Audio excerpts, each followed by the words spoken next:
Hi, this is Ade Awokoya. Welcome to my coaching vlog, Coaching for Purpose. I'm just going to go through the first chapter of my book titled Crisis. It's mapping my journey. I had lost my job in the civil service after suffering from a heart condition, arrhythmia, which required surgery, and I was burnt out after a few years in post, taking my employers to Court Tribunal. I felt rudderless and bereft of choice, although I had been able to attend counseling sessions through the National Health Service.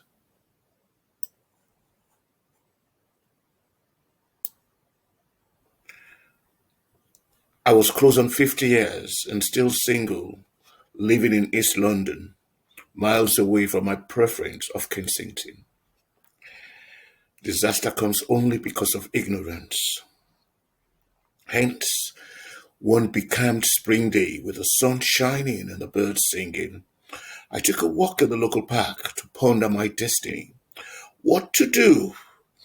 There were no sudden flashbacks, but the mist slowly passed away from my eyes to unravel the path traveled, and I looked for a pattern.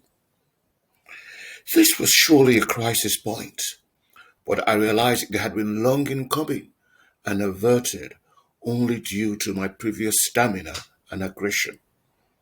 I had always had a hard time being employed, and this had replicated through my jobs in Lagos, Nigeria, Connecticut, USA, and now London here in the UK.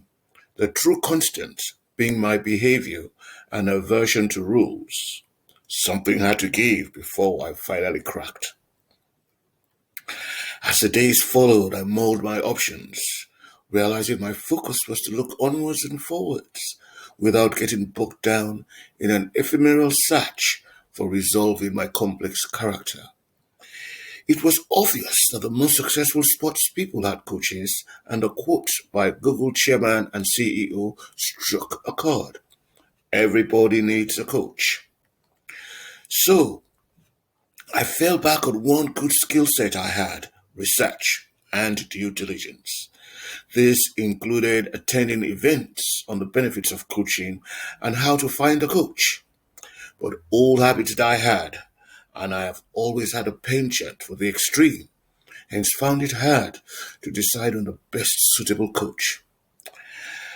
Extreme logic took over, and my new rationale then was to actually train as a life coach in order to be able to rank the best one for myself.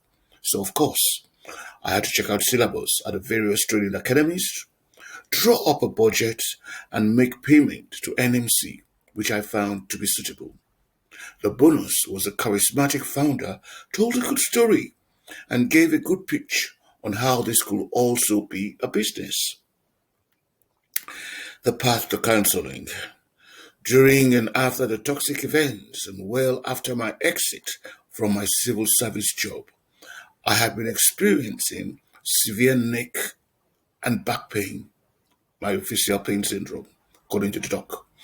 After my non-invasive heart procedure and was on a prescription of painkillers, which gave me mood swings and depression. I was lucky to be referred to the NHS counseling service well before my coaching journey, and the sessions I attended with the taking therapy gave me a sense of balance. The best of the sessions was that I did all the talking, and the counselor simply nodded, listened, and only gave me prods to lengthen my answers.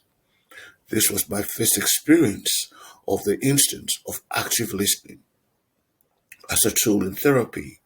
There was no judgment on my responses and no advice given, which allowed me the space to accept my guilt and shortcomings to override the suicidal thoughts I had built up.